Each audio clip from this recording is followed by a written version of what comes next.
When he turned his back from shoulder to shoulder, it looked like as wide as the tailgate of a truck. And just darkness, literal darkness, just came like all over, just all over me except where I was standing. This thing let out the most blood-curdling, mind-blowing, spine-tingling scream that you've ever heard in your life, and it cut through me like a knife.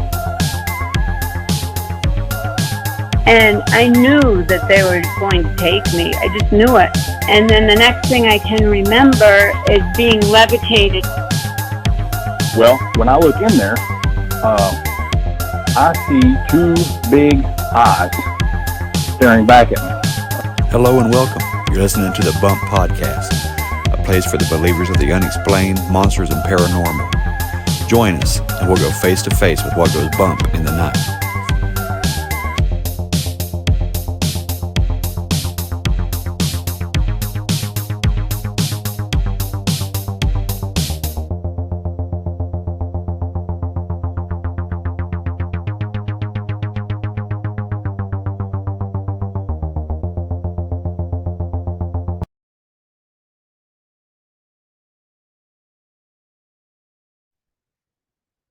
Hey there, believers. I got another great episode for you this week. This time we're bringing on Patricia. She reached out to me on the website, on thebumppodcast.com, the holler at me section. It feeds straight to my email, so I'll make sure I get it. She wanted to talk about her personal experiences that she's had as being an empath, also with some abilities that she's noticed that she has of being clairaudient and clairsentient. I'm not really sure if I've ever talked to someone who's had that clairsentient ability. So I'm really interested to see what that's all about. She also talked about growing up in a very haunted home, and she's had a myriad of experiences as far as the paranormal goes. So I'm really excited to talk to her, and we're going to go ahead and bring her on right now. Oh yeah, and don't adjust your screens or try to clean up your phone. I shaved. I don't know how well you all have kept up, but I had a nice, beautiful, big beard, and it finally got on my wife's nerves to the point where I shaved. But it's coming back. It'll grow back. It's amazing how half of my students didn't even notice. It just shows how observant people can be. So those students that are listening and did notice, thank you for noticing. For the students that decided to have fun and make memes of me in a face-to-face comparison with Walter White from Breaking Bad, thank you. You're very witty, and you have failed your program. All right. I'm just waiting for Patricia to get on here. I'm just feeling really good this week. I look forward to this. We got a great lineup of guests coming down the pike. You guys are going to really enjoy this. Season 4 is going to be probably the biggest one we've had yet. So just stay tuned and hang in there with us.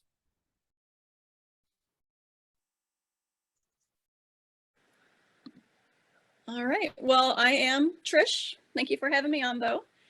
I guess I'll start chronologically just because it seems to be a little bit easier. I think there are haunted places and haunted people, and I think I'm a little bit of both.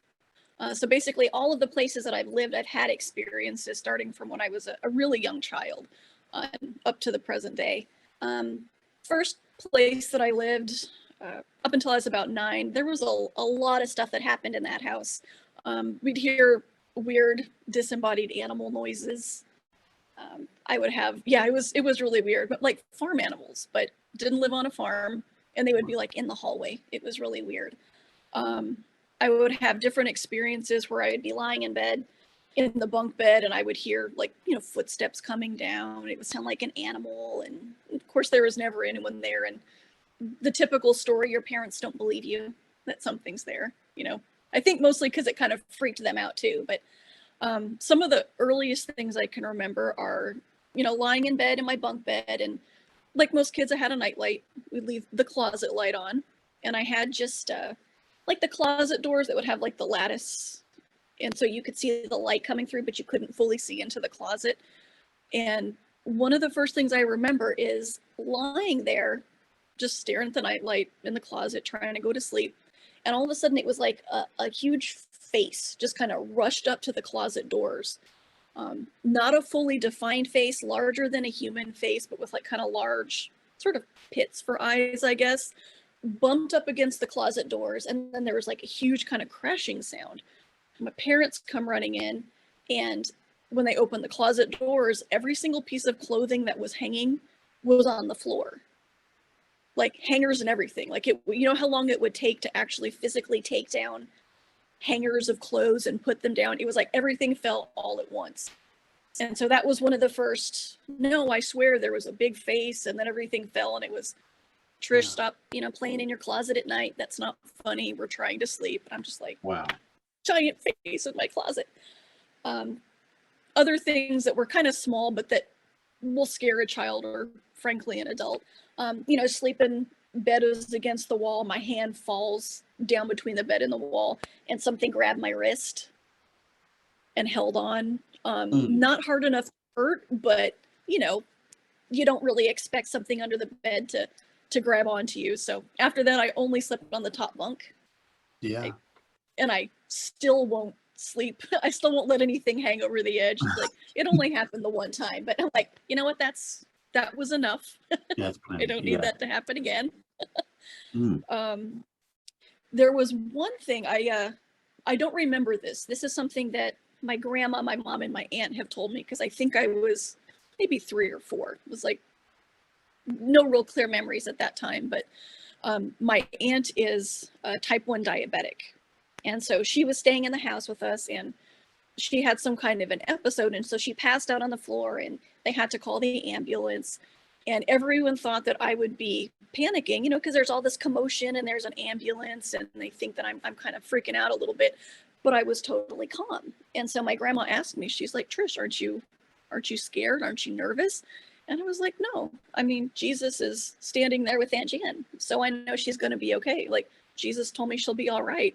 And I'm just sitting there like normal day, eating cereal, watching TV while everything is in chaos around me. And so I wish I could remember that. I'm like, little kid Trish was like, oh no, Jesus is here. Everything's fine. But Wow. I don't remember. I'm like, dang it. I Now, want to remember that. How old were you when that happened? Probably about 3 or 4, like old enough to be articulate about what I saw. I think it was about 4. But young enough to just be not hemming and hawing about anything. You're just like, oh yeah, like Jesus is standing right there, and he said everything's going to be fine. So why would I worry? See, I wish you could recall that memory so bad, because when my daughter was 4, she had a visitation, and she called him. She didn't call him Jesus, because unfortunately at that time I hadn't really exposed her. I should have raised her with it, but anyway, at that age, she called him the white man. And I asked her, I said, what do you mean? Was he wearing white? And she said, no, Daddy, he was all white, like glowing white. And that's so cool. Yeah, because we had just got to a new location, and I was trying to tuck her in. I had just got home. It was my first night home from the Air Force. Like, we separated, got home, tucking her in, and I was trying to make sure she wasn't scared. And that's what she told me in response. Yeah. And I was like, well, there's nothing for me to be afraid of either. Yeah. Like, I can't top that. Right. That's so cool. Yeah, I wish I could remember it, and I wish that they had asked me more questions at the time. Right. Because when I've talked to them all about it, basically what I told you is what they remember. I'm like, and you didn't think to ask. I know there was chaos, but I'm like, ask more questions. Yeah. Like, that's why when any of my friends' kids, or like, when my nephews and stuff were younger, when they say stuff like that, I'm like, tell me more. I want to get all of that information from them while they remember it clearly, and they're so free with their emotions and their ideas. I'm like, because later on that kind of goes away to an extent for most people. And Yes, it does. yeah, I wish I had that still. I wish I had that memory. Yes. Well, I'm sorry to interrupt you. I just had to ask because that's what I thought it would be at that age. That seems to be the Yep. age. Yep. No, please interrupt, because I like the questions help me give you like a good flow. So sorry, and I'm looking at my notes too. So Okay. I do want to say that a lot of the stuff that I'm going to talk about might sound like all of my experiences have been negative or scary, and that isn't necessarily true, but I think those are the ones that they stand out the most. And I think when you don't understand what's going on, that makes it scary. So like my response to it is one of fear in a lot of cases, especially when I was younger, before I understood things more.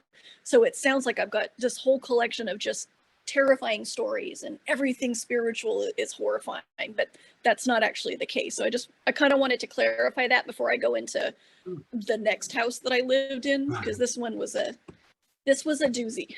Oh, wow. But this was a big learning experience for me. I think this is the case for a lot of kids, where like your parents are loving and understanding, but their kid is asking questions that freak the parents out. And so they kind of want to say, oh, it's a dream, or you're fine, or we'll put in a nightlight, or the dog is with you.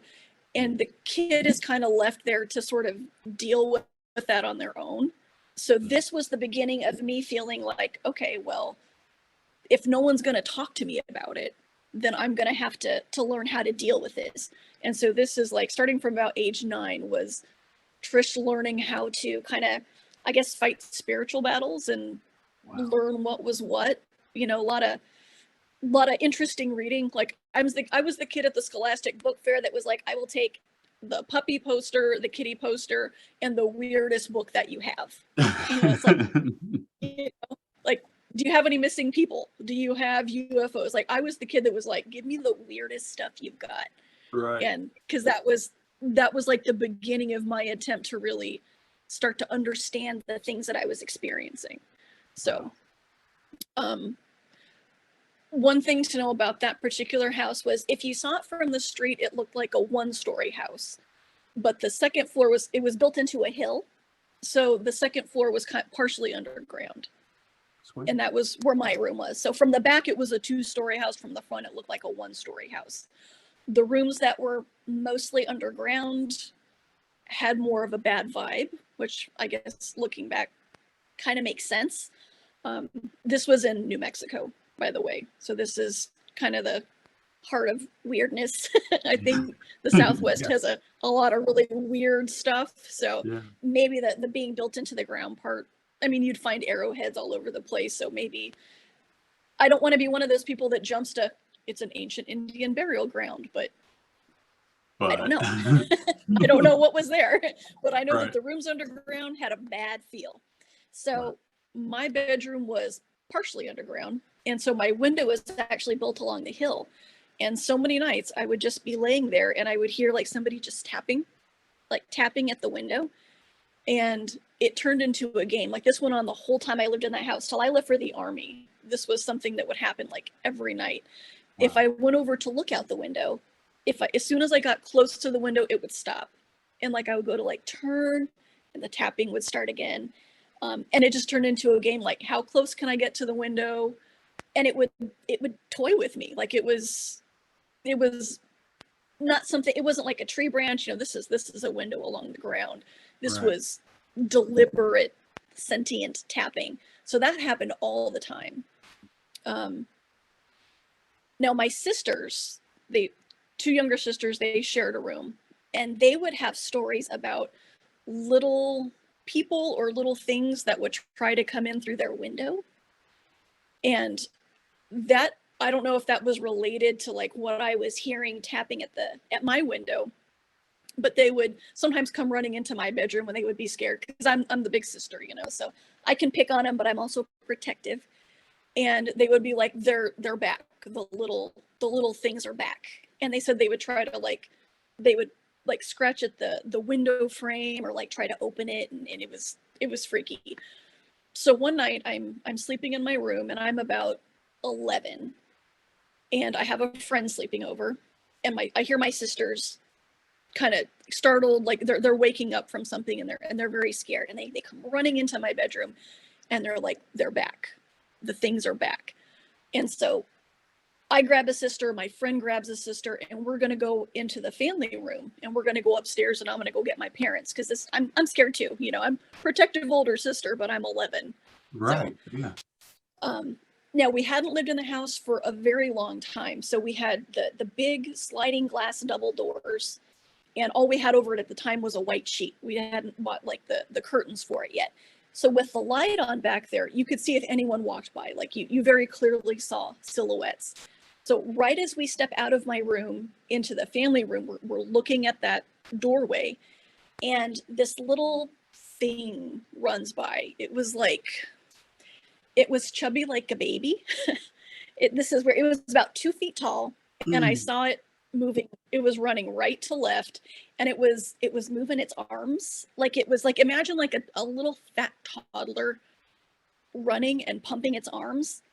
It had horns, had 2 little horns, and it looked like it kind of had hair, because it looked like it kind of came back like this, like if it sort of had hair that went down to about here. And it had a tail, and it had, I'm just going to say goat legs, because the way they bent it, it wasn't like people legs. It was very deliberate too, because it went running by, but it was like slow enough, like it wanted us to see it, kind of thing.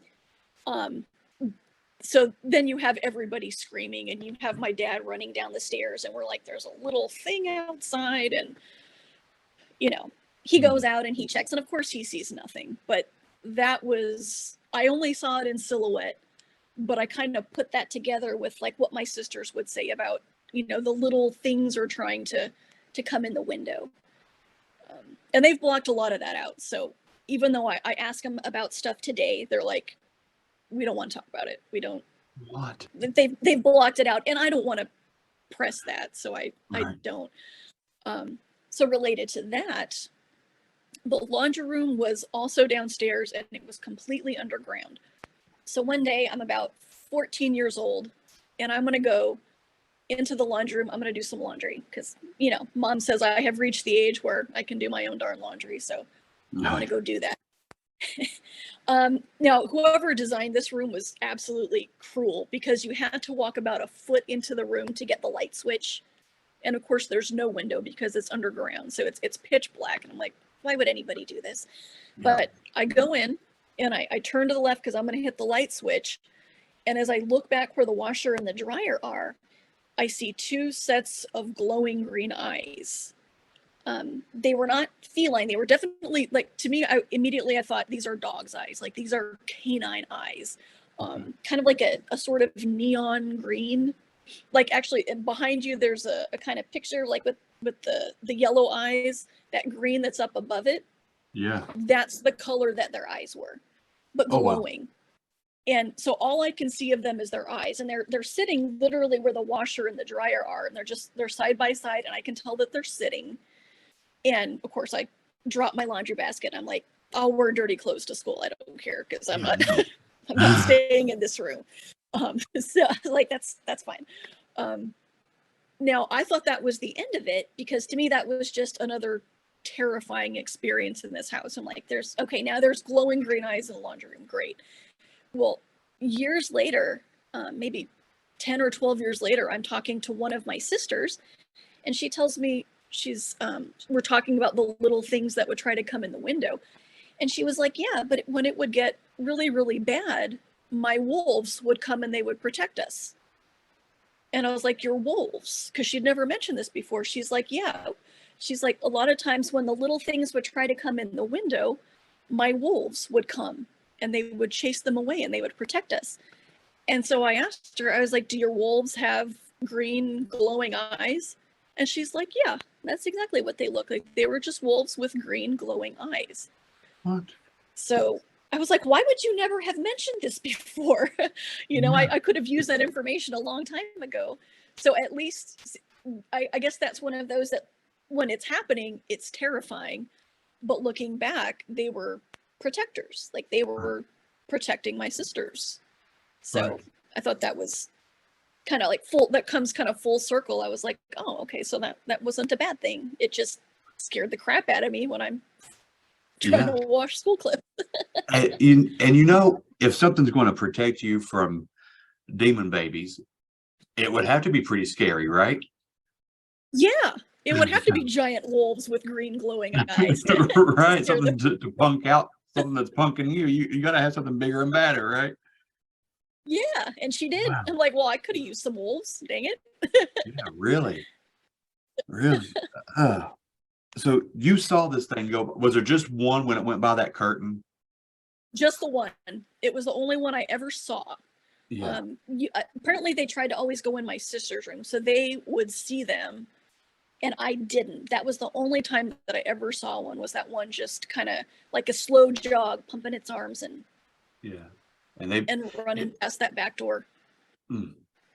But yeah, that was creepy. That's so creepy. I've got chills going up my neck. I'm trying to ignore it. So it's like, you could feel that or hear the peck on your window and your sister's room. All the time. Where was it in relation to where your room is? Was it like next to your room? So my room, family room, sister's room. So they were connected by the family room. So they had to run through the family room to get to my bedroom. And then we could go upstairs and get mom and dad. That's just so freaky. It's so scary. Yeah. And it's like, I think that's one of the things that scares me the most is the little, like in the other house too, I would always have nightmares as a little kid about little people. Really? And it wasn't based on anything. It was just like this fear of like, oh, the little people are coming, or they're coming down the hallway, or they're next to the bed. And it was only dreams. I mean, they were terrifying, but it makes me wonder if like that was something that was happening in both places. Like, I don't know if it was related to my family or they're just kind of everywhere. But that's one of the things that like well and truly makes me terrified, is little 2 foot tall humanoid figures. I don't know. I don't like that. Yeah, no doubt. I mean, what better thing to fit under your bed and grab your wrist than something that's only 2 foot tall? Thank you. Sorry. Oh God, I didn't even think of that. Oh, that's so much worse. I will say that felt like a full-sized hand, like an adult hand, which is less scary to me than a tiny hand, which doesn't seem like that should be true. Whatever helps you sleep, you know? Yeah. It's all freaky don't to grab me. my hand at all. Wow. Oh, gosh. So same house. Okay, so this one was freaky. And this one, I'm going to go back to that first house. This was also dreams, but there would be things in my dreams sometimes that looked like my parents, but weren't. And the only way that I could tell was the eyes. Like the eyes were dead. Like, you know, you look at a person and you see that soul behind the eyes, like you see that living person, like you see their personality. Like, you know, I look into your eyes and you're Bo. I can see Bo there behind the eyes. These would be things that looked like my parents, but the eyes would be dead, and they would smile oddly. Like, it's not that their mouths were too large, but the smiles were like how some foreign being would imagine a human would smile, I guess. And so sometimes they would just show up in my dreams, and it was terrifying. So the next house, I'm again about 14 years old. Now I had 2 closets in my room. One of those closets was directly underneath the staircase. So if anyone came down the stairs for any reason, I would hear it. Like I couldn't not hear somebody come down the stairs. And I'm laying in bed and I hear someone coming down the stairs. And I'll admit, given all the stuff that happened, I slept with a nightlight. Like even through high school, I don't even care. I slept with a nightlight. You know, weird stuff in my house. Trish is sleeping with a nightlight. But I heard someone coming down the stairs, and it wasn't unusual for my parents before they went to bed, come down, check on the kids, go back upstairs. And the foot of my bed faced the door, and I hear someone come down the stairs, come up to my door, and my door was not latched shut, but just almost shut. And, you know, it slowly creaks open, and my mom is standing there. And it's her, you know, see, she's got her pink robe and her purple slippers. And I just kind of, I'm still sort of awake. It's late, but I'm like, you know, good night, Mom. Love you. And she just stands there. And then I really, really look at her, and she's got the dead eyes. And I know that it's not my mom. There was no expression. It looked like my mom, every feature was correct, except for the no expression and just the dead eyes. And it's just staring at me. And I guess my response was, I don't want it to know that I know what it is. So I'm freaking out on the inside, but I'm just laying there, and I'm looking at it, and I'm like, I force myself to close my eyes and just pretend like everything was okay. And I think it stood there and just kind of watched me for like a minute or so, and then my door slowly shut, and I heard the footsteps go back upstairs. So I didn't sleep much that night because I was, you know, waiting for it to come back. But it was the eyes. It was just this thing that looked exactly like my mom, but with dead eyes. And the next morning I asked her, I was like, did you come downstairs and check on us? And she said, no, I actually ended up falling asleep in bed reading. So I never came down. And somehow the validation made it so much worse. Yeah. But yeah, that's it's the mimicking someone that you love part that freaked me out. I'm like, don't look like my mom. you yeah, know. really. They're trying to get you to lower your guard for something, right? Is what that. Yeah, and that's why I didn't want to let it know that I knew. I was like, I'm just going to pretend like it's my mom. And I think that was one of the hardest things I've ever done, is to lay there with my eyes closed and knowing that it's just looking at me, you know, from like 3 feet away. That was unpleasant. And I would sometimes have dreams in that house where, like, it wasn't my perspective. I would be moving through the house, and I would know that I was kind of like on a ride along. I would be too tall. Everything would be in sepia tones. And it would be like I'm riding behind the eyes of something, just walking around my house and looking at stuff, like moving down the stairs, and just like if you're visiting a foreign place and you're just kind of looking around like, oh, this is what the houses look like. And so I would know that I was Trish, but that I was looking through something else's eyes. But it was always, I thought it was interesting that it was always sepia toned. Can I ask this question? And did it feel like the same time period that you live in, or did it feel like you were visiting another time? It felt like the same time. Okay. It felt like the current time. Yeah. I've had people talk to me about having dreams like that. Everything goes to that sepia tone, and it's like they're living. Oh, really? Yes. It felt like to them that they were in a past life regression, like they were seeing a memory of a past life. And that's why I wanted to ask if it felt like a familiar time, or if it felt like, you know, maybe you were out of your time. Maybe that's why the angles look different. Maybe you were taller, maybe you were shorter, or whatever. I was definitely taller, but it was something else. Like it wasn't me even in a past life. It was something in my current time that I was just seeing how it saw. Because I remember thinking, like, the first time it happened, I was like, oh, I'm so tall. Like, you know, what is this? Like, and then I realized, oh, this isn't me. That was weird. Yeah. Wow. Okay. I'll try to shut up. But let me ask one real quick. No, I like the questions. Yeah. Okay. Do you experience, or were you experiencing sleep paralysis along with these things? So I have experienced it before, but not at this time. Actually, no, that's not entirely true. I had experienced it a little bit in the first house that I lived in when I was about 7 or 8 years old, but I don't remember it really happening a lot until I was like in my 20s. Okay. And what I know now, like that's just like when you're trying to astral project and you get kind of stuck and you hear that loud buzzing, but you panic, that's your sleep paralysis because you're not entirely in sync with your body.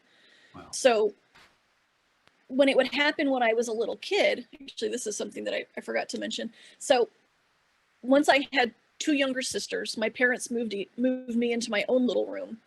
And I would have, again, I'm going to use the word dreams a lot. Sometimes I think there are dreams and there are dreams. Right. And then there's like astral stuff. So this I know now was mostly an astral thing. Okay. I would be lying in my bed, not asleep, just, you're laying there and you're waiting to go to sleep. And there would be a fog that would kind of drift in from the hallway, and it would kind of form around the base of my bed in front of my closet, and it would start to coalesce. And as it coalesced, it would turn into the shape of a man. And this makes it sound not super scary and kind of cheesy, but he looked like Merlin. Like he had a long kind of bluish purple robe, and he had like the conical hat, but he had all black eyes, like hateful, beady black eyes, of course. But as the fog would coalesce, he would start to form. And this is when the fear would kick in, and this is when I would start to, I wouldn't be able to move. But I realized when I was about 8, I realized that if I didn't let the fear get to me, that he would get fainter. Like the fear was like feeding the image of him. It was feeding the form of him. So if I could keep my fear in check, he couldn't fully form. And so I this was kind of like my learning not to panic when I couldn't move, was when this would start to happen. And I realized like I didn't know what would happen if he fully formed. I didn't want to know. Right. I just know he would get more and more solid, and he would be able to move a little bit closer, and I could see his beady black eyes more clearly.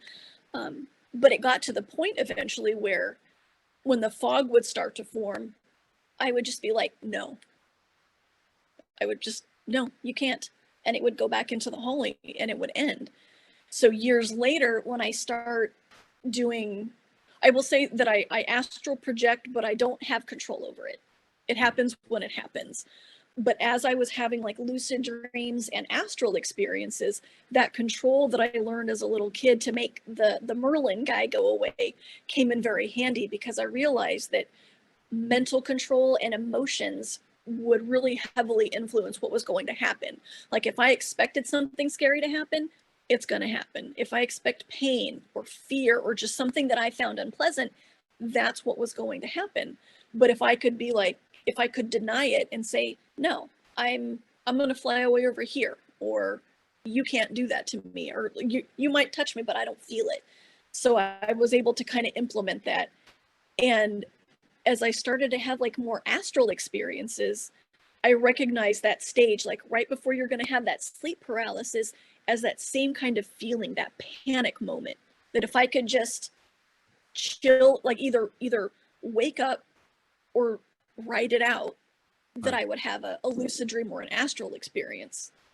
So once I learned to do that, I stopped having sleep paralysis, because I recognized that moment of panic of, oh God, I can hear things and I can see things, but I can't move my body. And you have that loud buzzing, like when you're kind of lifting out, and I'd be like, okay, either wake up all the way or write it out and let it happen, and keep the fear out of it. And then everything would go smoothly. Wow. Wow. Sorry, I'm a rambler. No, that's good. That's perfect. That answered that for me. I had a guy on named Vince. Yeah, Vince. He wrote a book about sleep paralysis and stuff. Have you listened? Have you heard that episode? It's been probably 6 months ago. I don't think that I have. Okay, I might send you the link to that, because Okay. some of the stuff he talks about, it's like I'm hearing similarities and stuff. So Oh, okay. yeah, okay. I'm listening. Okay. Let's see. Is there anything in particular you want to hear about from the list, or you want me to just keep rambling? Well, you're doing awesome. There's tons of stuff I want to Okay. ask about. I have a list of questions. I'm just stacking them up. I'm going to just I'm just going to as you because this happens all the time when somebody is talking, they tend to answer a lot of the questions that I write down, so Yeah. I can line through them. Yeah. And if there's anything left, Okay. I'll go for it with it. Sounds good. I'll go into my shadow entity experience then. So this was actually in San Antonio, Texas. So I was in the Army, and I'm living in the barracks, and we did a lot of shift work. So our barracks rooms opened not into a hallway, but they opened outside, and we had these kind of orangey outside lights, and every room came with regular curtains and the big blackout curtains, because again, a lot of shift work, so you got to be able to block out the sunlight. But around the very edges of the curtains, you could always just see this very faint orange glow of the outside lights at nighttime. And so I'm lying in bed one night, and I'm again, I think most of my stories start with I'm lying there trying to go to sleep, but not sleeping. Happens a lot. And I'm looking at the orange glow. So imagine that at my feet, and off to my right hand side, I've got a TV VCR combo, because it's the 90s, and yeah. So you can see like you can see the clock from that. So I have a couple small sources of light right at that point. And as I am staring at the curtains, I noticed that starting from where the doorway is and working left to right, the orange glow was going like something. So it wasn't like a shadow figure. It was like I say entity because it was like a blob of blackness, that blacker than black. And it's moving from the door, and it's spreading across the outside wall till the blackout curtains are covered. There's no more orange glow coming in, and it works its way to the wall to my right and over the ceiling, and I can watch it spread. Like the room is dark, but you could see the darkness spread, and then I see the light on the TV VCR combo winks out as the blackness goes over that, and eventually the entire room is just enveloped in that horrible, suffocating, oppressive blackness. Now, right next to my bed, I kept a chair, because when I'd come home, I'd put my uniform on it. You were military, so you don't want to get it wrinkled. Wear that again. So, put your uniform on it, have my boots there, so it would be ready for the next day. And I'm lying there, and even though the blackness surrounds the entire room, I feel like the consciousness of the darkness is in the chair next to my bed. Like I just know, like I can't move. I'm on my back, but I know that it's off to my right side. It's just there. And then I hear the most awful voice, like just the deepest male voice you've ever heard. Like they'll do effects in movies sometimes with deep male voices, and I can't stand it because that's what this voice was like. And all it said to me, like right into my ear, was, "Do you think you can keep your big mouth shut?" And it was like, it was a threat. It was a promise. It was terrifying. And I'm so scared. Like I can't even shake. I'm just, it's that absolute paralyzing fear. And I'm trying to pray in my head, and it's like I can't even think. I'd never been that level of scared before, like where you're just paralyzed even mentally. And so finally in my head, like I can't formulate a prayer, but I managed to start saying the Lord's Prayer in my head. And once I get like the first few words in, it's coming to me. And I'm like, and so in my head, I think I got through the Lord's Prayer maybe like a couple times. And as I started the third time, the blackness just receded back the way that it had come.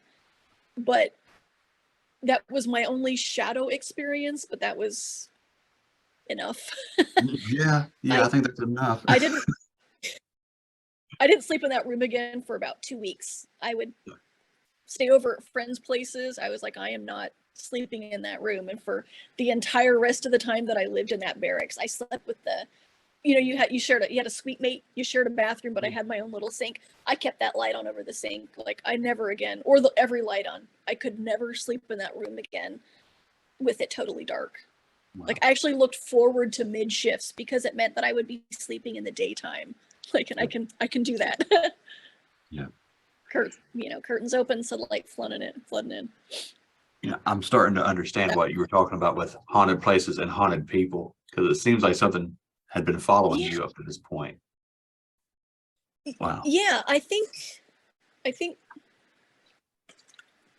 so. I think that every place has a little bit of something. I'm sure. I don't want to say spiritual, but like there's stuff everywhere. Like you can't go anywhere and not encounter supernatural, paranormal, because it's all natural. It's part of the fabric of reality. So it's always going to be there. And I think some people are just more sensitive to it. And so, like, maybe you and I could live in the same house and I might experience something and you don't. Right.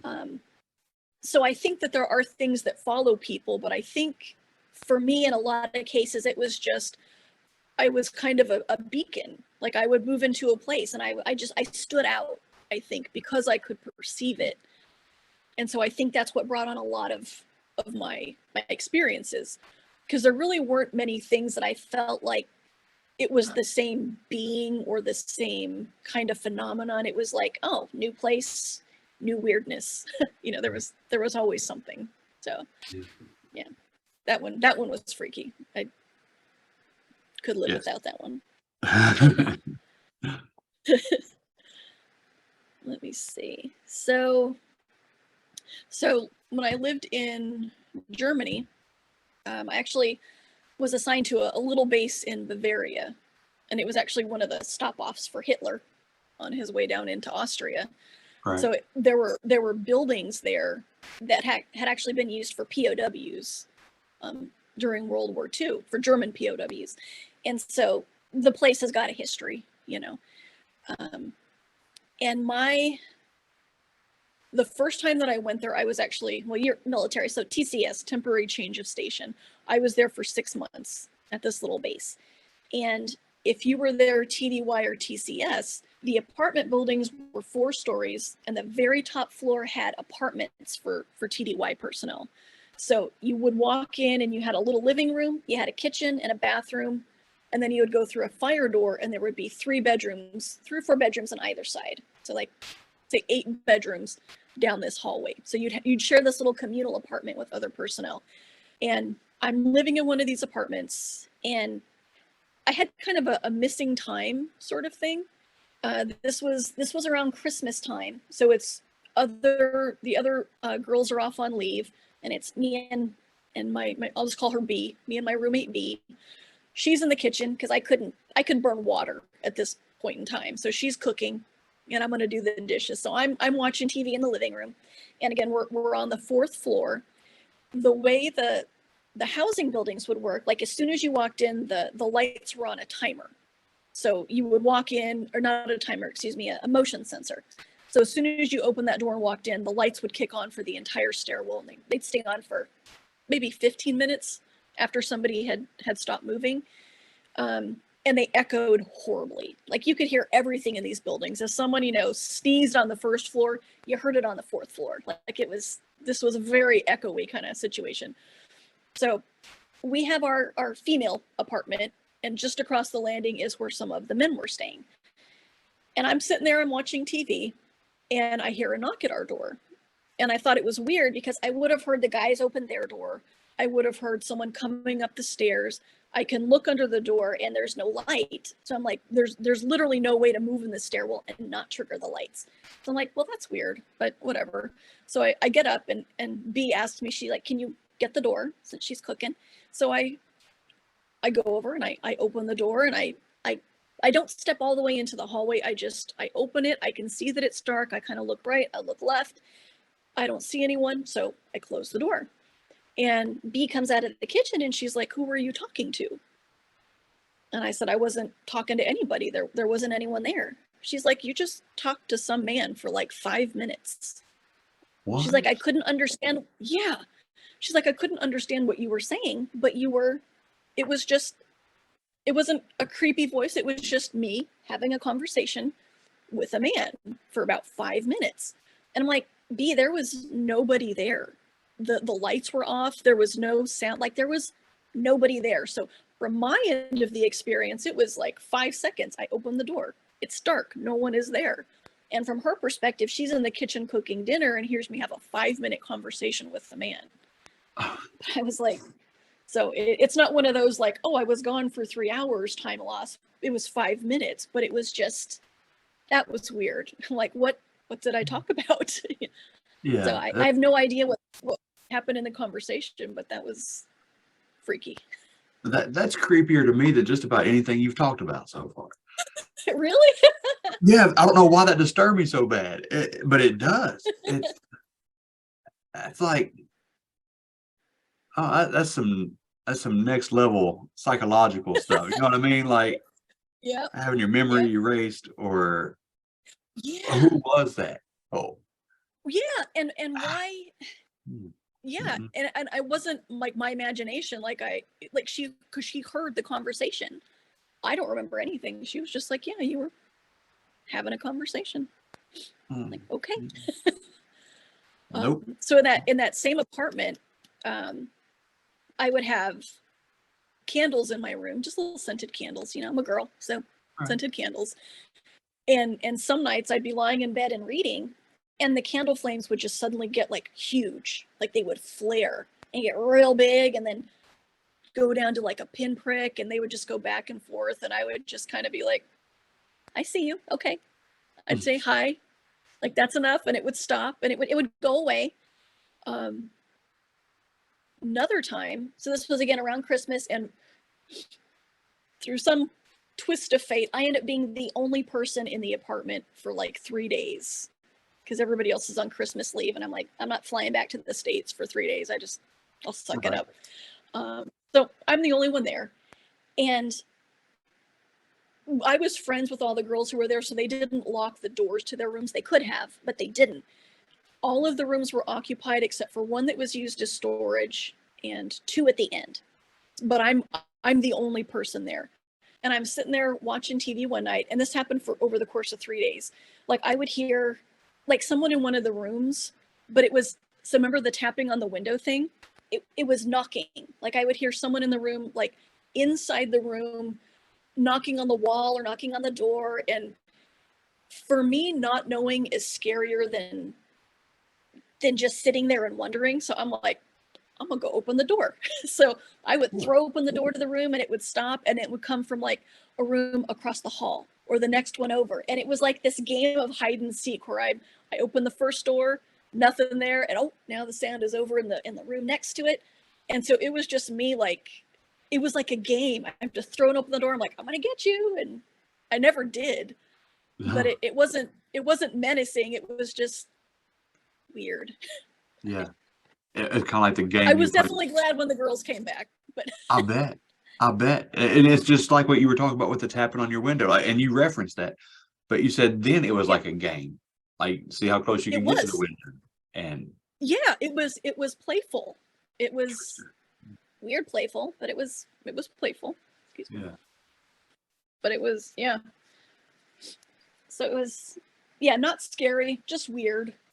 Yeah. But yeah, that was like for those 3 days, it would just be me flinging open doors, and nothing was ever disturbed in the rooms, because I was like, you know, the guys are living across the hall, we're friends with everybody. I'm like, it's not, I wouldn't put it past them to, you know, play a practical joke or do something. Right.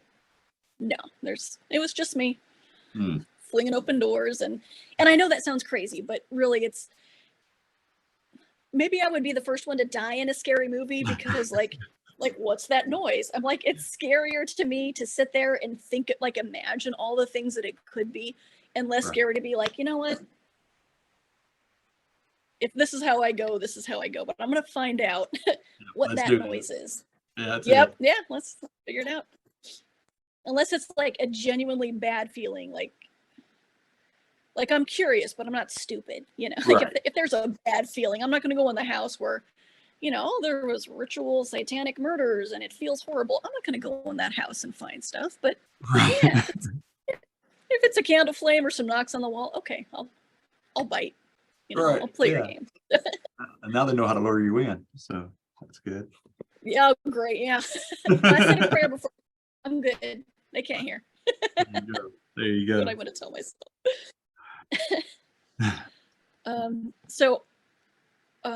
So the base that I was at, TCS, I eventually moved there permanently, and I was living in an apartment. So same kinds of housing buildings, just a different building. And I was married to my first husband at the time, and the bedroom in this one felt horrible.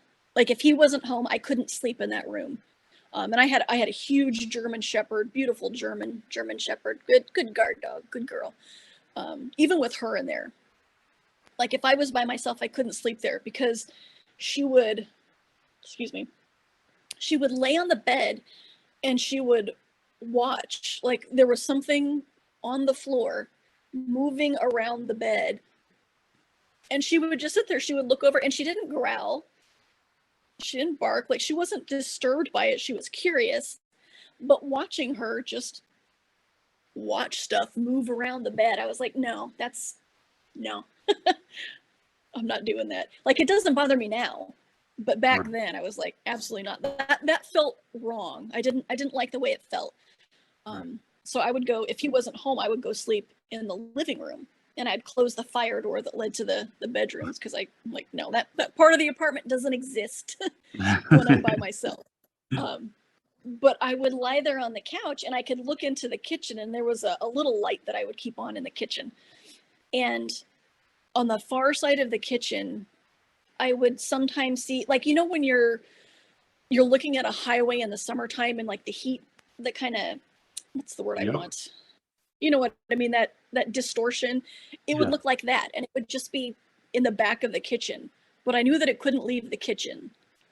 So I would just watch it. And I don't know if that was a good thing or bad thing. I didn't really get a bad vibe from it, but I was like, could I just have one night where there's not something weird floating around? But I knew in my mind, I was like, it can't leave the kitchen, so at least it's going to stay back there. But that was all that I saw. Like I didn't hear anything. It just looked like that heat coming up off of a highway in the summertime.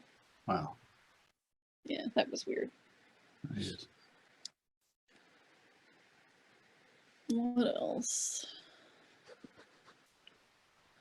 But I guess I can. Oh yeah. Yeah, I just want to slide in there with a couple more questions. Sure. One, I had on here, why do you think this stuff happened to you? And you answered that. You felt like almost like you're a beacon in these kind of areas, like there's something that draws it in. Yeah. Do you have a family history of this? Like, did mom or grandma or anybody have this kind of? All of the women in my family are sensitive. Okay. They don't like to talk about it. And my dad is sensitive too. And it wasn't until I was an adult that I was able to kind of have these conversations with my parents, because it was taboo, either because it freaks them out. Their parents didn't talk about it, so they didn't talk about it. And then from a religious standpoint, it was like, oh, that's bad. We don't do that. We don't talk about that. Right. And that's one thing that I don't like, is that this idea that everything is black or white. Like there are only angels and demons, or it's only black or white. I'm like, oh, the world is made up of grays. Like, yeah, you've got black and white, but you have so many things in between. And so I don't like it when people say that just because they're afraid or they don't understand it, that it's bad. Right. Like sometimes that's just how you react to it. Again, like some of these things that I experienced, like the wolves, they weren't bad. Yeah. I perceived it as bad at the time because other stuff was happening, and because it scared me. Like my fear response dictated how I viewed that phenomenon. So I like to kind of look at it from that perspective of like, do I know that it's good or bad? Or I just like to give it a chance, like listen to my gut. Like I'm, again, not going to do anything stupid, but listen to my gut and be like, am I thinking that it's something evil because it scares me, or because it actually is? So I like to explore that stuff. So I've read so many books just trying to figure out, what is everything, what's going on, and Right. So, but yeah, so we didn't have a lot of those discussions when I was a kid, but as an adult we do. And I mean, I can, you'll talk to women in my family, they'll be like, oh no, we don't, there's nothing like that. And then they've got like 18 stories about, oh, well, except for the time that Grandpa M's rocking chair was moving by itself, but that's all. And then, oh, and the time that this happened, like, that's exactly what I'm talking about. Like, that's, and it's not bad. It's just a little freaky. But yeah, it does run in the family. Okay. Like, yeah, I had a feeling. Yeah. Yeah, this is a family thing. But I'm the only one who's like really into it. Right. Yeah. Well, I'm glad that you come forward about it, because this is awesome. You know, these experiences, I know they were terrifying at the time, but it's almost like a warning to parents. You know, these childhood experiences you had. Yeah. Like, just ask them questions. Like, don't say, oh, it's just a dream or you imagined it. It's like, well, maybe they probably didn't. But and kids are smart. Like, that's the thing, you know, it's like, they might not be book smart, but kids are emotionally smart and they understand so much more. Like, I can remember being 7 years old and having my loving, well-meaning mom say, oh, it's just a dream, or you imagined it. And even as a little kid, I'm going, the heck I did. I know what a dream is. I didn't imagine that. And I think it just keeps kids from wanting to ask questions. And I don't think kids should have to feel alone in that. Like, the parent doesn't necessarily have to believe everything that the kid is saying, but just let them get it out. You know, just ask some questions. How did that make you feel? What would make you feel safer? Or, you know, like, just let them talk it out and know that it sounds so cheesy, but let them know that they're heard. Like, okay, absolutely, Trish, you had a scary experience, but I'm listening, you know? Yep. And I think one of the reasons I wanted to tell you some stories is because I also want people to know that just because something scares you in the moment, it doesn't mean that you need to burn your house to the ground or call an exorcist or something. Like, it might not be something bad, you know? It could just be something that's just there. You know, it doesn't have to be Archangel Michael or the devil. Like, it could be so many other things with different intentions, and, you know, like, it's probably okay. And to let people know that you have control. Like, you are a child of God. You have power that comes from God. Like, you can, like me banishing that Merlin guy, like, I can say, you know what, you don't belong in my house and you're going to leave right now. That's it. And I can allow certain things to, and I do, like, when I cleanse my house, I don't cast everything out. Like, I very, you know, I pray and I meditate, and I kind of have a mishmash of things that I do. Like, I'll sage the house, but I have holy water, but I'm asserting my dominance. I'm saying, this is my house and I make the rules. If you're of God's highest light and you mean no harm, you can stay. You can move my toothbrush and my hairbrush. You can do whatever. Like, that's cool. Like, it's weird, but it's okay. But if you have ill intentions or you're not of God's highest light, this is not the place for you. So, you know, you have power, you have control. You don't have to just sit in fear and wonder when it's going to end. Like, make it end. You can do it. Yep. You know? I love that. Yesterday, you know, this is going to air, you know, in weeks from now, but yesterday in my men's fellowship meeting that we had, the pastor came in and he talked about the authority of a believer. And that ties right into it. You know, we have that authority. So that's beautiful. That's confirmation for me. That's what that is.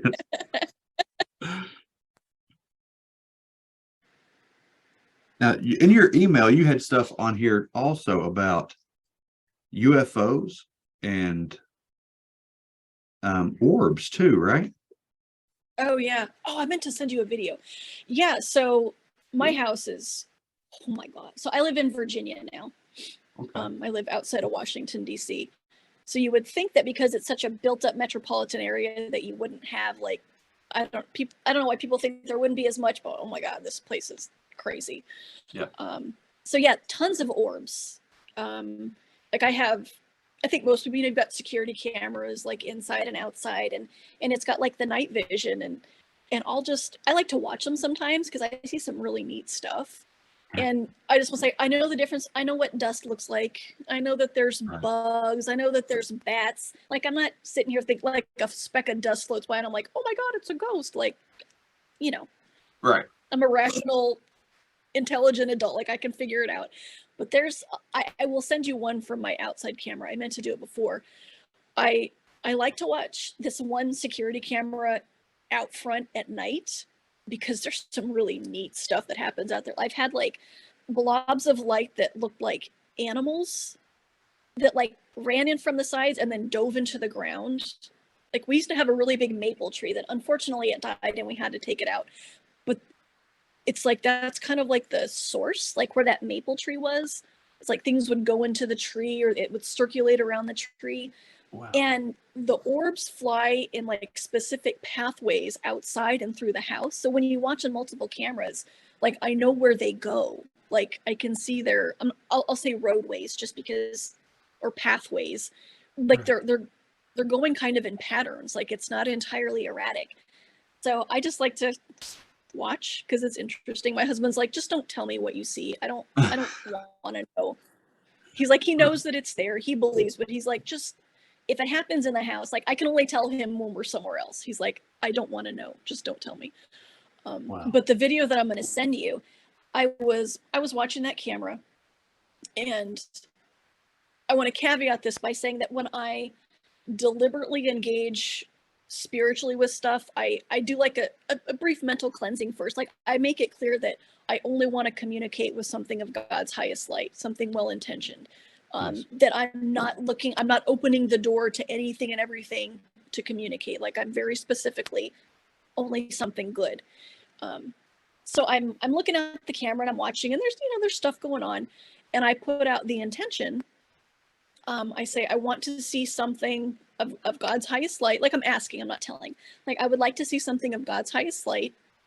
I would like it to come like in a group of 3. Like, I basically said more than 2, so I could roll out like a reflection.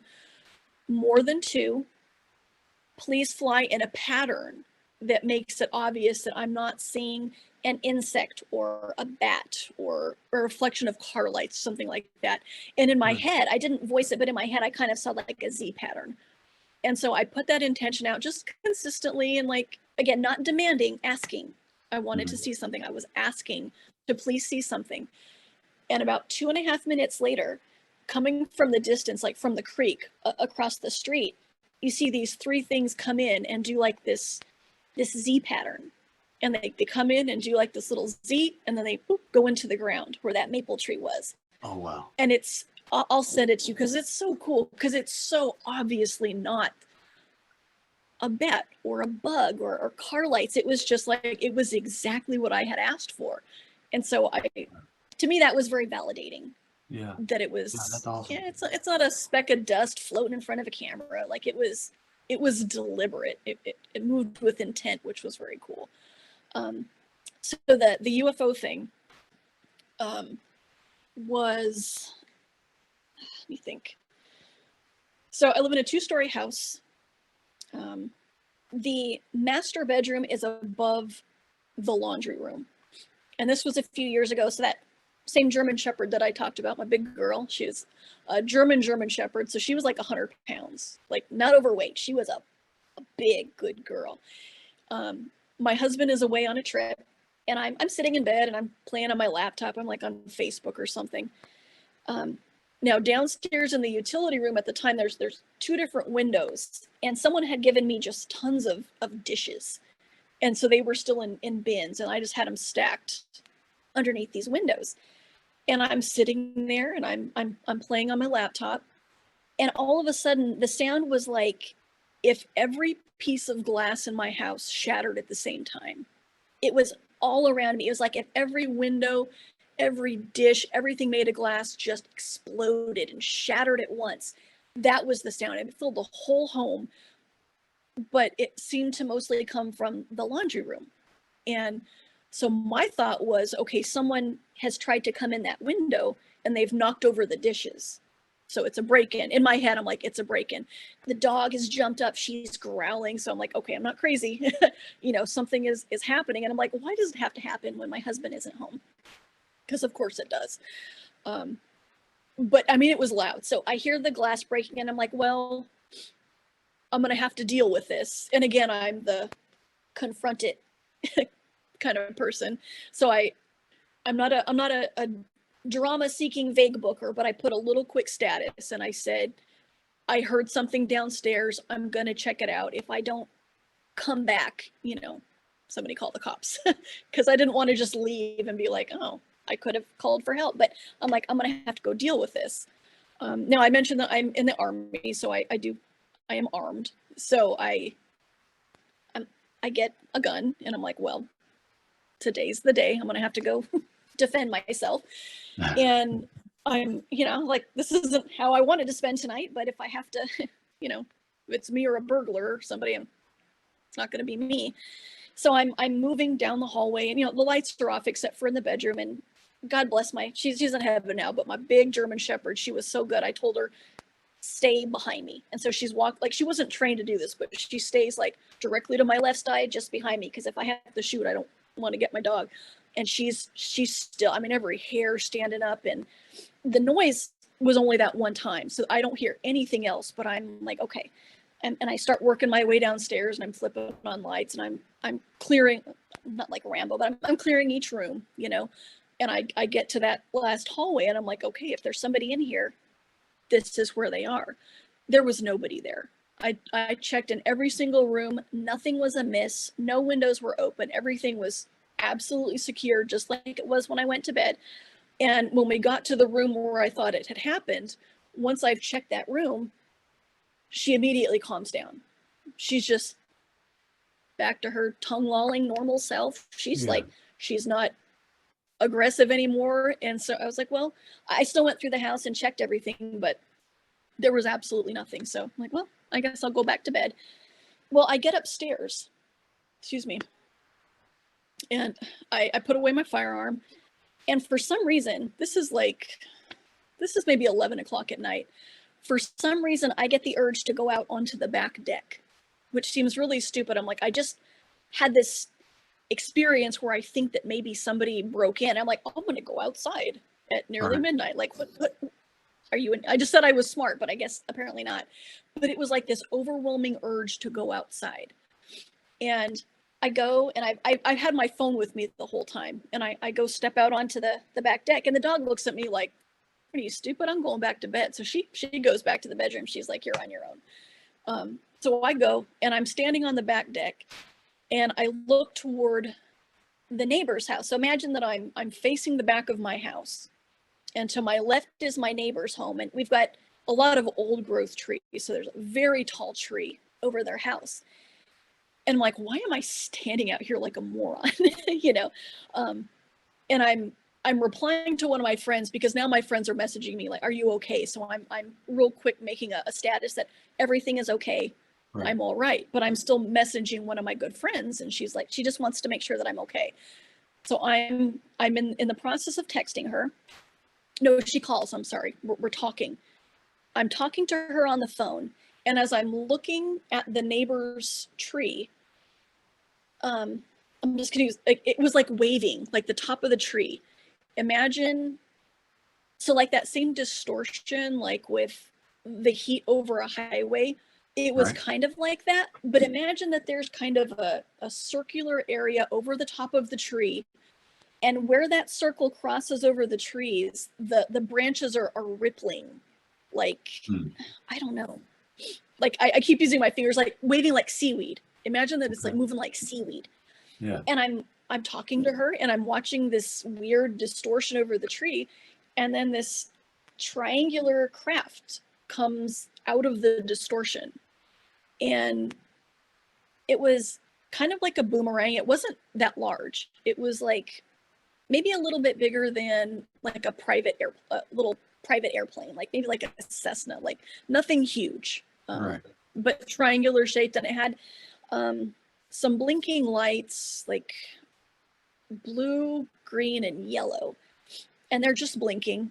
And I'm watching it, and it flies out from out of nowhere, like from over their tree, and it flies over our house, and it moves over toward the neighbor's house on our right. And when it gets to a point above the trees on their side, I don't remember seeing any distortion, but it just disappears over the treetops. And as it flew over my house, the phone call cuts out. And I actually kept the screenshot that this happens 3 times. So it flies over me, the phone cuts out, my friend panics and calls back, and I'm like, no, I just saw this thing fly over the house. And as I'm talking to her about what just happened, another one comes out of the same place and flies the same path over the house. So it happens 3 times, and every time they would pass over the house, the call would drop. And Wow. it was weird. I want to say that I don't feel like it was like extraterrestrial. It didn't seem like that. It seemed like something that we have, maybe. Like, I don't know why I feel like that, but it didn't feel otherworldly. It was weird. Right. It was definitely nothing I've ever seen before, but it didn't feel otherworldly to me.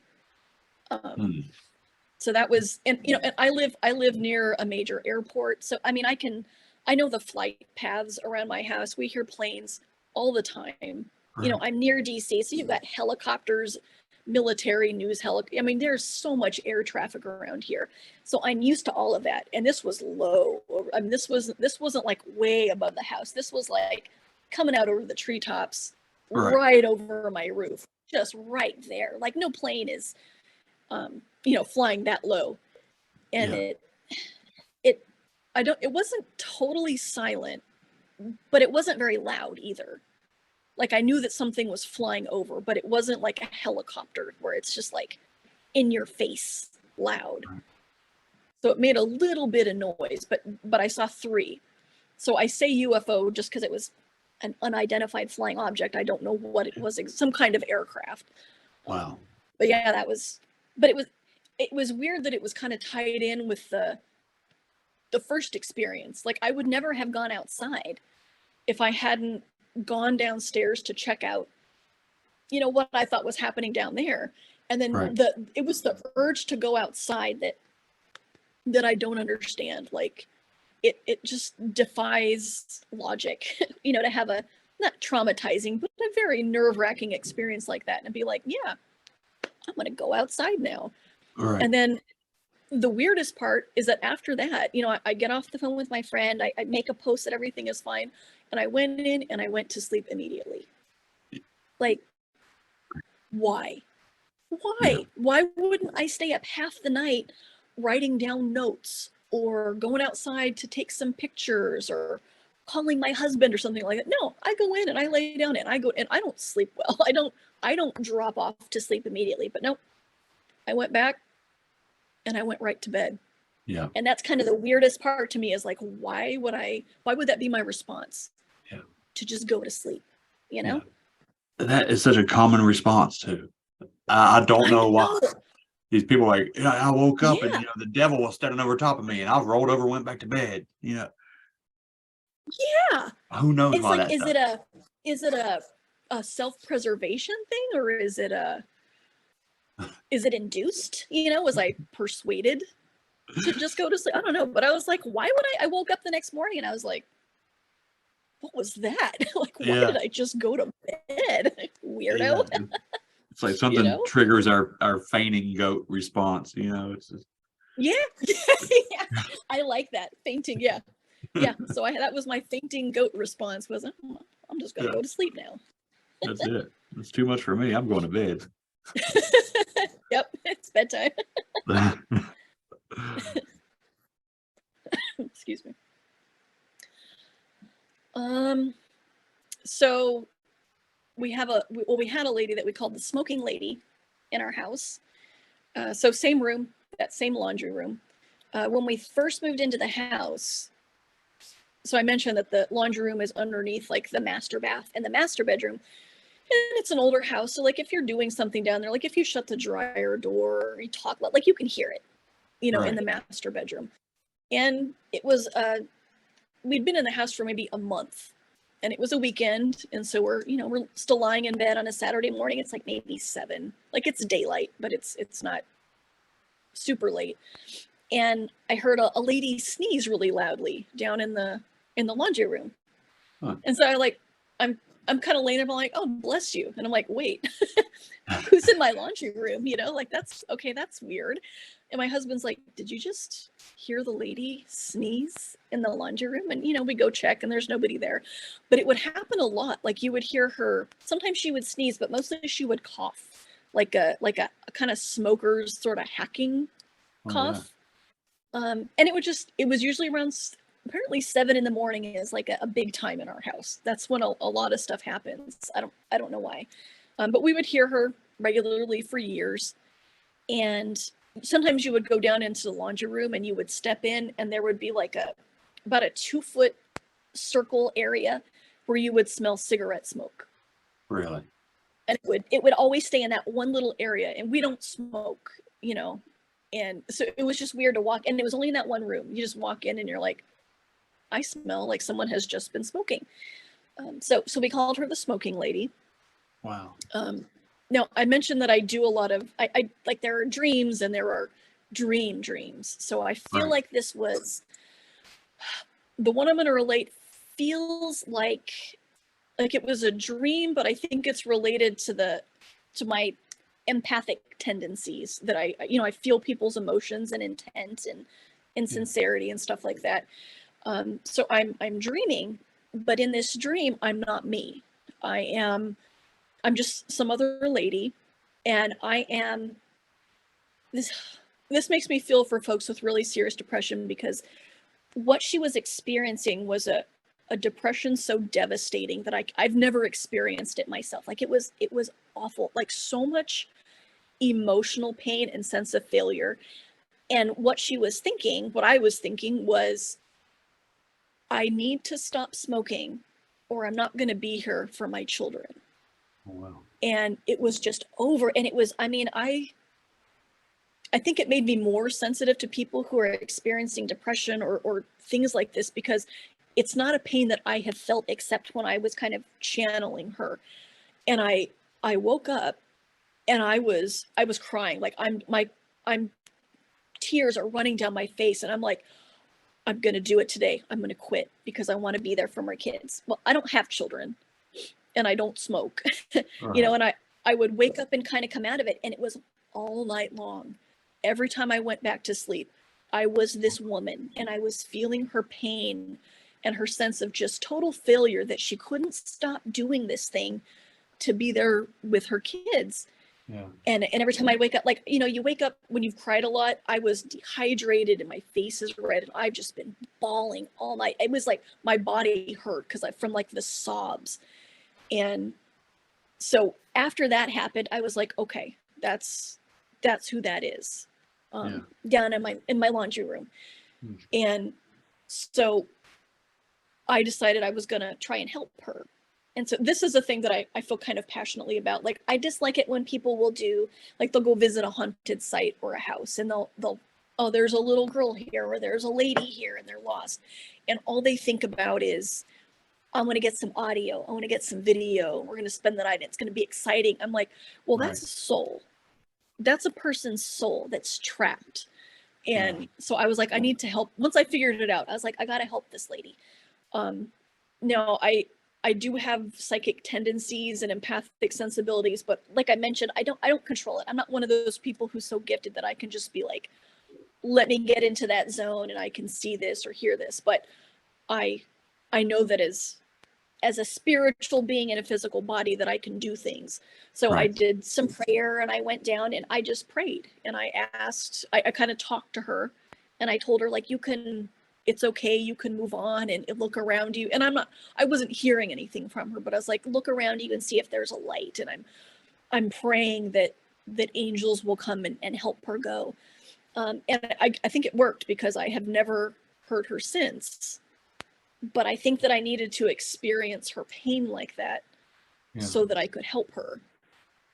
And so that, again, I feel strongly about that. Like, I feel like if you know that it's a person's soul and they're stuck, like, you don't have to be the most psychically gifted person in the world to help them. Like, just pray, like, whatever you believe in, just pray that soul can be guided on. And they will. Like, maybe that's all they're waiting for, is just for someone to stop trying to get a video of it, you know. Oh, I Right. recorded her crying. Well, that's great, but she's still in pain. You Right. know, Yeah. help her.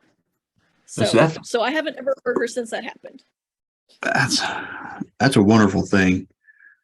That's a wonderful, a wonderful thing for you to do, for you to take on. You're obviously a thinker.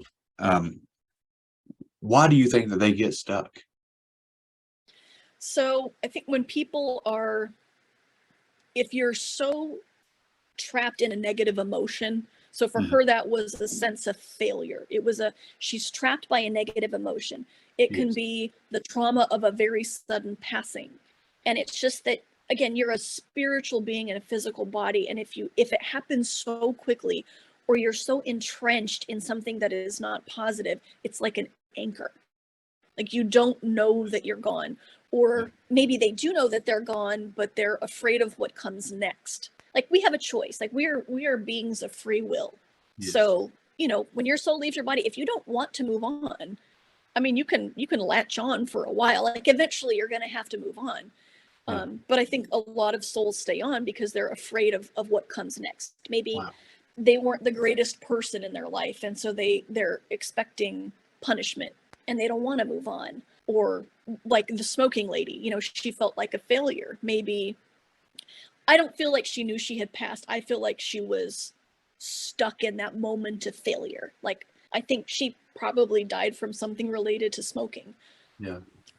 But she was just stuck in that emotion. Like it was the most overwhelming sadness I have at my worst never felt that Wow. level of sadness, but it gave me a whole new level of compassion. So that's why I think they're stuck. Like it's sudden and they don't realize that they're dead, they're afraid, or they're anchored in something negative that they just can't get past. Wow. Well, it's so wonderful that you were able to help out with that kind of situation. I don't I'm think I've glad I ever could. experienced I mean, I that. think I did because I never heard from her since. So I Right. like to think Yeah. that That's that was wonderful. what she needed. Wow. That's I good. wish I were sensitive enough to be able to like talk to her and you see or hear what was going on. So all I have to base it off of is I never heard her sneeze or cough again. Right. Yeah. That's, Well, that's my evidence. and that's, and for you, and you could feel it, you felt that Yeah. there's nothing there now, right? And you don't smell Yeah. the smoke Yeah. anymore. So Exactly. you did a good thing. You did a good thing. Thanks. Well, is there anything that we missed? Did you have more notes? Oh God. Yeah. I mean, Oh, yeah. how long do you, I mean, I can, yeah, I've got, I'm good. yeah. I'll try to, so we have, I call them the not us. Okay. In my house now, like I'll hear, it's like the sounds of myself and my husband or our pets, but it's not us. Like like 2 days ago, literally 2 days ago, my husband was on a business trip and I'm lying in bed and I hear the sound that when he makes his own breakfast, like I hear like the baking sheet and like the beeps on the stove. Like it's just his normal sounds. Like he's Right. making himself a little something for breakfast. And I'm lying in bed and I hear those sounds and I'm like, oh, but he's not here. And I'm so used to hearing that. Like it's not scary. I just am like, oh, okay, it's the not us. It's the Yeah. not him. And I just kind of listened to it and it eventually just, it's like it kept happening, but it got further and further away. So I just listened to it, but it happens all the time. Like I'll be sitting downstairs and I'll hear someone like get off the bed wearing shoes and kind of just walk around, or I'll hear my husband come up the stairs. Like I was literally one time in bed with the dog and I heard my husband come up the stairs and greet the dog. I heard the dog greeting him, but he's downstairs and the dog is next to me. But it's us. It's all the sounds of us happening in the house. But yeah, so I just call them the not us. Like it's us, but not. Yeah. So that happens all the time. Yeah, it's pretty cool. Yeah. We have lots of animal. I think they're animal spirits. Like a lot of the orbs that I see I think that they're animals because I'll have like it's the way that animals respond. Like the dog or the cats will react to something the way they react to another cat, you know. My husband, they like my husband for some reason. He hates this. Like he'll be sitting at his chair at the table and he'll feel a cat playing around his feet or bumping against his chair. And they're not, you know, not ours. Like there's an animal playing there at his feet. And he's like, stop. He's like, go bother her. I don't like it. There's a dog that we'll hear bark from the hallway sometimes. Like it's just animals. Yeah. It's like there's So a they're full not on freaky. family that's in your home. Oh yeah, actually like there's like a whole other family with animals living in my house, and I just will hear them sometimes. Yeah. Like we're occupying the same space, but so I hear them a lot. I like that whole other family. Yeah. Yeah, that's pretty wild. That's like, that gets into that whole interdimensional theory, you know, that people talk about. Well, yeah. You know. Yeah, well, and that's the thing. I mean, I believe that there's so many dimensions, and it's just there's a little bit of overlap. Yeah. Like the points are just right to overlap. So imagine that you've got like, I'm gonna use my hands like two pieces of paper that are next to each other. Like this is one dimension. Like so, I'm living here, and the not us are living right here, and it's real close. But imagine that they're not solid, they're like a net, like a very fine mesh net, and they're next to each other, and sometimes they'll line up just right where they line up, they're perfectly in sync and things can move through. And there's just infinite dimensions all next to each other, and so all of these weird things that happen, like they're not imaginary, like they're literally happening. They're just happening one or two dimensions over, and when conditions are just right, you see it or you hear it or you feel it. And so it's not happening in some faraway place. It's right next to me. It's right here. I'm just not seeing it right now. Like, you know, you're practically on top of each other. It's just it's cool. Yeah, so that's exactly what I think it is. I think there's residual hauntings. But I think a lot of the sentient hauntings it's just often another dimension or something, like the smoking lady. Like she was almost in our dimension, you know, like she's flickering in and out. Like she's in that one that's right next to it, but she's holding on a little bit. So she phases in and out. And like she kind of moves on to the next one, but then she's in ours. And so when I'm hearing her cough or I'm feeling her, that's when that mesh lines up. And it's just right for me to be able to hear her, experience her until she moves on to that next one. Like she had like a foot in both worlds, I guess. Yeah, that's a good way to explain it. Yeah, that makes sense. Wow. Well, see, like I said, I have questions written down, and as you go, you line them out for me. Like I had questions on here, like, does it still happen? Obviously, it does. All the time, yeah, yeah. I had one other question was and I don't think it even needs to be asked because I don't know, but because you said you do have a family history of this. So I had a question on here from the start, that did you have any near-death experiences as a child that might have opened you up to receive this kind of stuff? Because sometimes that's when the light gets turned on. For a lot of people, that's that jump start. Yeah, I did not.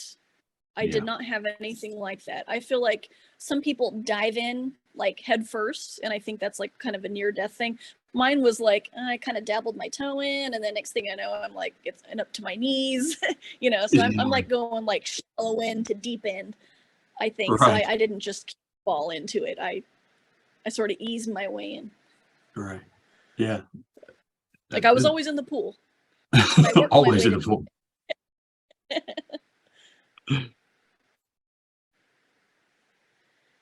But these have been absolutely wonderful. It gives me something to think on. Yeah, go ahead. Yeah, you got more? Oh yeah, well, I've one more that I think I would talk about. So I'm just looking at my note. So same thing, lying in bed one morning, and I think my husband was already up. And again, it's like 7 a.m., 7:30, which for some reason is the magic hour in my house. And I'm looking at the wall at the foot of the bed, and you know when you're not fully awake or asleep, and you're kind of just like you're thinking about what you're going to do that day. Like I'm in that mode, and I'm looking at the wall, and as I focus on the wall, I start to see writing, like, and it wasn't any writing that I recognized, but like every available surface, like any part of the wall that wasn't covered by the dresser or the television, on the wall and on the closet doors, like in perfect rows with, I don't really think there were any breaks in it, but it's just symbols, like it's writing. And if I kind of let my focus go, like if I kind of fade a little bit, they jump into focus. And at the time I wasn't, some part of me was like, whatever this is, I don't think I'm ready for it. And like just that I would know that I was on the verge of being able to understand it. I would pull back and I would start to think about it. And so part of me wishes that I had let it happen, but I'm watching it happen like several times. And finally I'm looking at those letters and I know that I'm on the verge of being able to read it. And kind of in my head, I just said, I don't think I'm ready for whatever this is. Yeah. And they just went away. And so now I kind of regret it because I'm like, what did it say? I want to know what it said. You can't But I also know that you have to be ready for things. Yeah. Yeah, like I probably listened to somebody on so many podcasts going, why didn't you ask? Why didn't you do this? And I'm like, well, I get it, because I did the same thing. I just was like, I'm not ready for it. And again, I think you've got to be ready for the information. Like if it's too soon, it's not going to do you any good. But when it's time for it, it's time for it. And I don't know if I chickened out or if I really wasn't ready, but as soon as I said I wasn't ready for whatever that was, it just stopped. Really? Yeah. No. But I don't know what it was going to say, but it covered everything, covered the whole wall. So that's like a cliffhanger, you know, like Cool. if the day comes and this happens again and you're ready, you'll have to get a hold of me and let me know. Did it freeze up? What happened?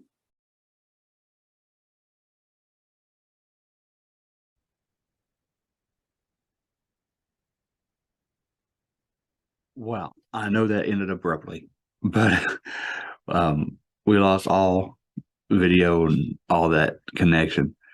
So we'll have to continue next week. Okay. Thanks for watching. It doesn't happen very often anymore, but you know, I think we left off on a pretty good spot. And there is another hour worth of conversation coming to you next week. All right. So let me know what you think. Leave comments, leave a 5-star review on Apple Podcasts, please, or wherever you listen to podcasts at. Let's get involved in the community.